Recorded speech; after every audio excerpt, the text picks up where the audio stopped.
Vaishnava Jana to tene kahiye je. Dear friends, the ambassador, when I edited this book, 100 Social Innovations from Finland, the first sentence was from Gandhi. He was asked, "What is your opinion about European civilization?" He said, "It might be very good idea." And now the book has been translated soon into 50 languages, even in 5 Indian languages: Bengali, Tamil, Punjabi, this is Urdu, Hindi, and Tamil. And we think that the Nordic countries have invented something of the European civilization, what Gandhi thought about. Equality is best for all. We are not equal enough here, but in international statistics, it has gone quite well. In statistics, we were told that we are the most happy people. It's not true. We thought it was Bhutan, but in India, we once saw small boys playing with a tennis ball.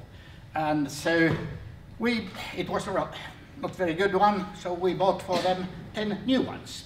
And it costed only €1. I told to the shopkeeper, "You sell it too cheap." He said, "Might be, but we are happy."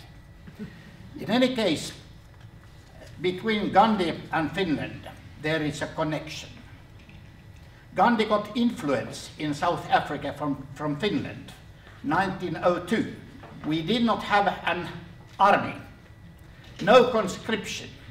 And then the Russian Tsar Nikolai II tried to get Finnish young people to the Imperial Russian army with conscriptions.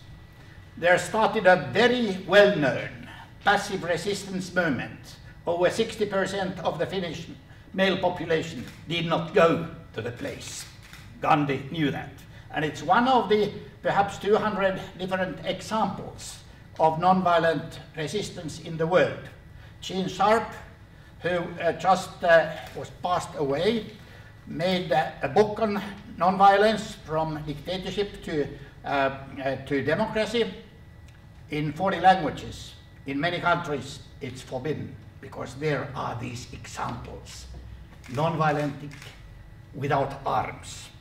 Mighty men are afraid of weaponless hands.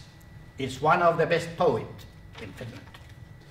So, Gandhi heard perhaps about the result of European civilization 1918, when during the First World War we had a very, very bloody civil war.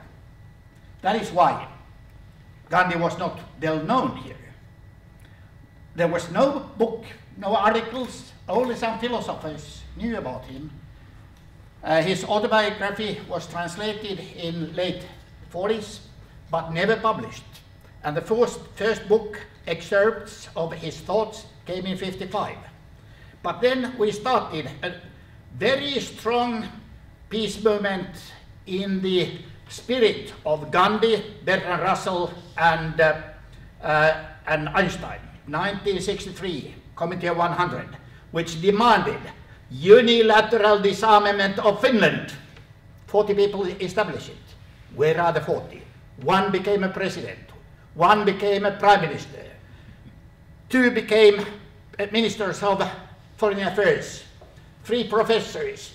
The top civil servant in our foreign ministry came from there.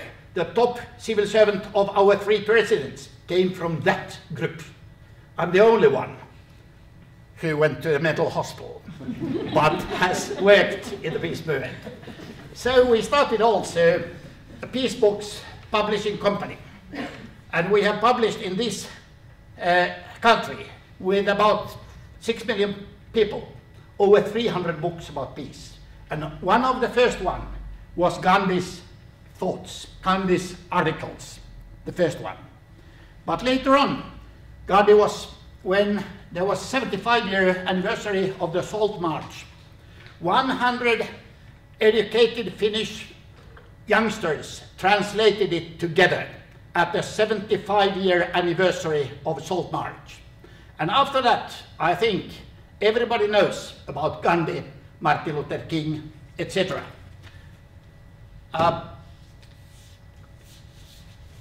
We have published nowadays his autobiography also, but we think that he's much more needed in this era because of the troubles between different religions. When he prayed, you heard the song, he prayed in all big religious traditions at the same time. We cannot do it, but we can understand. This is the first country in Nordic countries where we had a mosque. I have told it to Iran when they asked about our freedom of religion and freedom of speech.